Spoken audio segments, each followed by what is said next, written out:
Have you ever looked at your bank account after what felt like a completely normal month and thought, where did all my money go? You didn't buy anything crazy.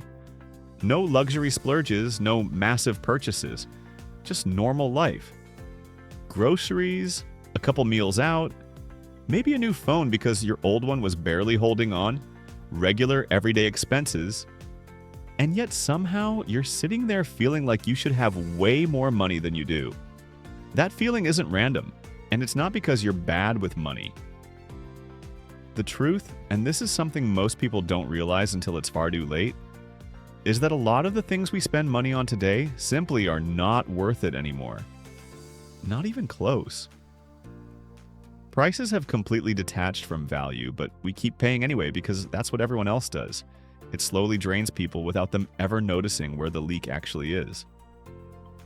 My name is Quinn, and here on Quinn Invests US, I help people understand how to keep more of their money instead of watching it disappear into overpriced nonsense. If you're tired of feeling broke despite earning decent money, and you want to actually know where your money should be going, subscribe and hit the like button if this helps you. Let's start with something that immediately makes people defensive, but it absolutely needs to be said. Fast food is no longer cheap. It just isn't. Remember when fast food existed for one reason? It was fast and affordable? You grabbed a burger and fries for a few dollars and kept moving. That was the entire value proposition. Those days are completely gone. Now you're looking at $12, $15, sometimes even $20 for a single fast food meal. $20 for food you eat sitting in your car out of a paper bag with no service, no atmosphere, and no nutritional value worth mentioning. That's the same price as a real sit-down restaurant used to be. And in many cases, it's still the same price today. The value equation has completely collapsed. You're paying premium prices for food that hasn't improved in quality at all. And yet, people keep buying it because it's convenient, because we've collectively accepted that this is just how things are now. But it gets worse when you move from fast food to actual restaurants. Not fast food, real sit-down places. This used to be something you could do somewhat regularly without destroying your budget. Maybe once or twice a week you'd go out to eat. Nothing fancy, just a normal restaurant. Now, eating out has quietly turned into a luxury event. You sit down, order a couple entrees, maybe an appetizer, definitely drinks, because why not?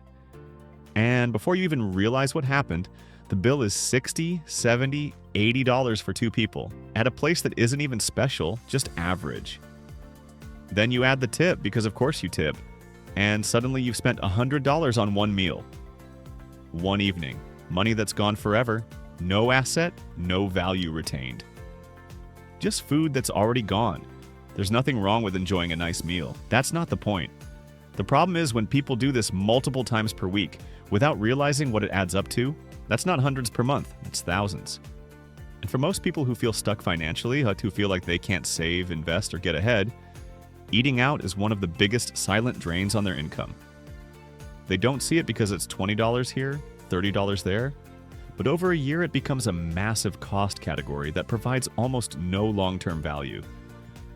Then we get to cars. Brand new cars. This one drives me insane because the math is so clear, and yet people still ignore it. Buying a brand new car is one of the worst financial decisions the average person can make. And that's not exaggeration. The moment you drive a new car off the dealership lot, it loses around 20% of its value. Immediately, you haven't even made it home yet, and you're already down thousands of dollars.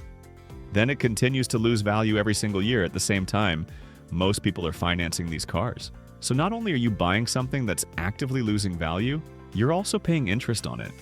You're literally paying extra money for something that's worth less and less over time.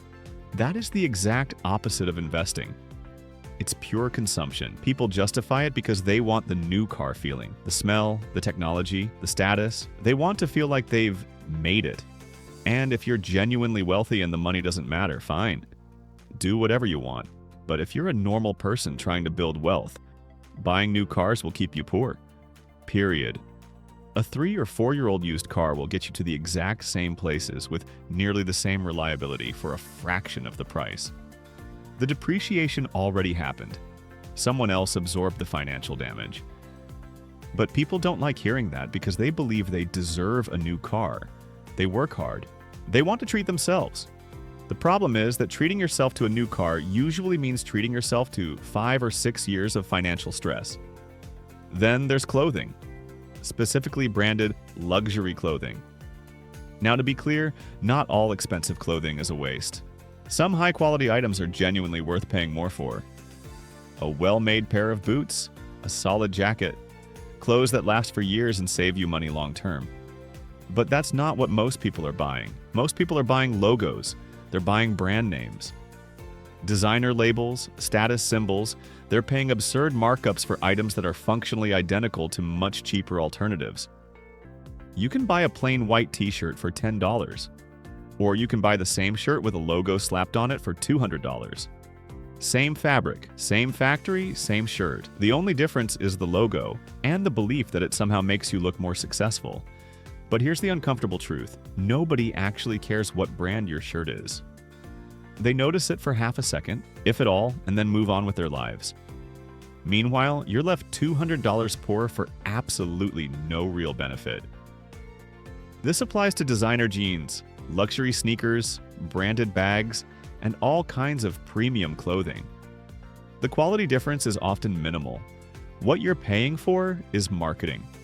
And marketing is very good at convincing people they need these things to be respected or valued. They don't.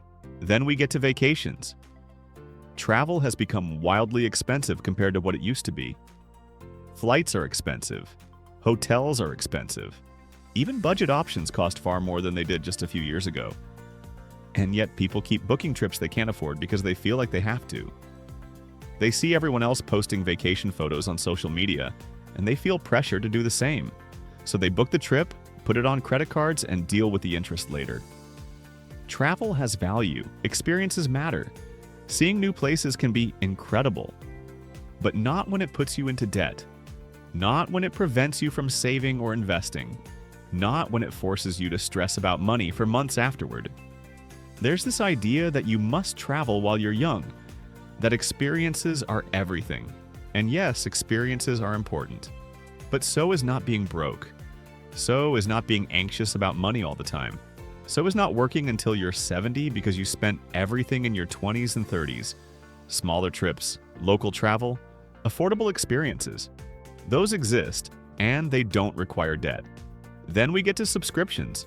Streaming services, everyone has them. Netflix, Hulu, Disney+, HBO, Amazon Prime, Apple TV, and each one seems cheap on its own. $10 here, $15 there. But stack them together and suddenly you're paying $60, $70, $80 per month just to watch TV. Nearly $1,000 per year, and most people don't even use half of them. They watch one or two regularly and forget the rest exist. But they keep paying anyway.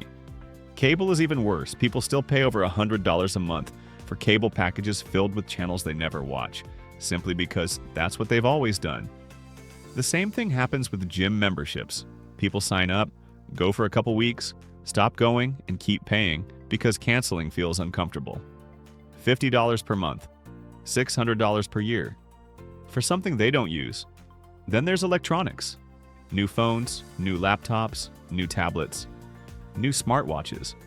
A new phone comes out every year and people line up to buy it, even though their current phone works perfectly fine. The new one has a slightly better camera, a slightly faster processor, and somehow that convinces people they need it. A new phone costs around $1,000 now, and many people buy one every year or two. If you kept a phone for 4 or 5 years instead, you'd save thousands. Thousands that could be invested, saved, or used for something that actually improves your life. Technology companies have mastered the art of making people feel outdated for no reason. Planned obsolescence is real, and people fall for it constantly. Then there's overpriced household products, branded cleaning supplies, fancy kitchen gadgets, designer home goods. Generic products often work just as well for half the price. That cheap spatula works the same as the expensive one. Nobody needs a $400 blender unless they run a smoothie business. People buy specialized gadgets they use once a year.